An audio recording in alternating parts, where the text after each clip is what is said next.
All right, so I need to find a better way to like set up my whole area here because I want to make a bunch of content. But a common theme I keep being told throughout my video process making is that the background doesn't look as good as it should. So for right now, we're just going to throw up a green screen and like put me in it. And right now, if you could probably see somewhere around here, we're talking about the Boston Breach. This video was inspired because when Boston Breach was about to play their first match of the tournament, going up against Elevate, the Challengers team that qualified, one of the broadcasters said that Boston Breach was one of the favored teams to win this entire major.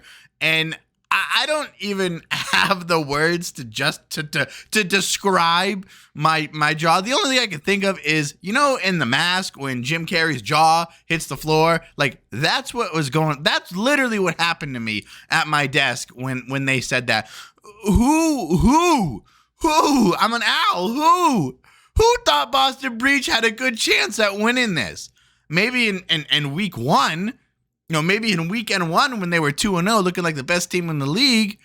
But week two, they go 0-2. The M4 is banned. And now I want to talk to you a little bit about some statistics. I won't break it down too much, although we are going to get a little analytical. That is why I have the glasses on today, because I just want to bring up a few stats about Boston Breach and their search and destroy, lack thereof search and destroy gameplay since week one. Ooh, I'm over here now. Yay. Okay. Since week one, Boston Breach has played 7 games of search and destroy. Okay. 1, 2, 3, 4, 5, 6, 7. Now, if you're not quick with math, you need 6 rounds to win. 6 times 7 is 42 rounds. So they needed a potential of 42 rounds to win all 7 games. How many rounds do you think they won in those 7 games of search and destroy?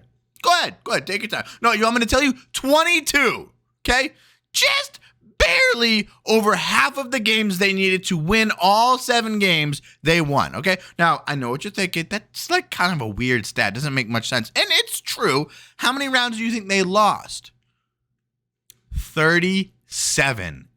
They went 22-37 in their 7 games of search and destroy since the M4 got banned. Oh, but it gets deeper. Of those 7 games of search and destroy that they played, 3 of them, 1, 2, 3, they either won 1 round or 0.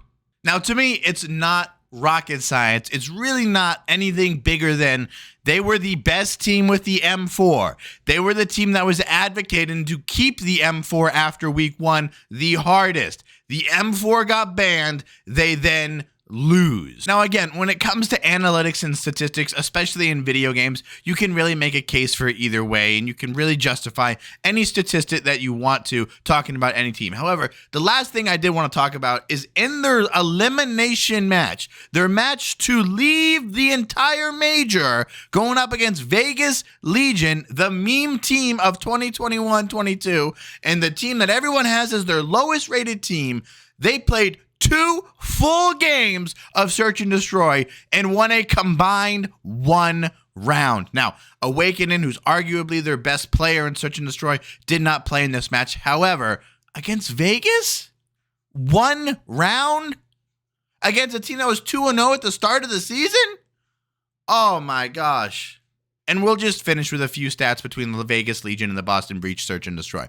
Between these 2 full complete games that they played, Boston Breach had 0 defuses and 1 plant. And that came in the game that they won 0 rounds on, the last game, game 5 of the series. Not a single person had an above 0.83 KD the entire time. It was atrocious. I've never seen a more disappointing performance than I saw Boston Breach play. Now, I know I just spent this entire video talking negatively about Boston, and their performance, if it was to be summed up in one word, it would be negative. It was not a good performance.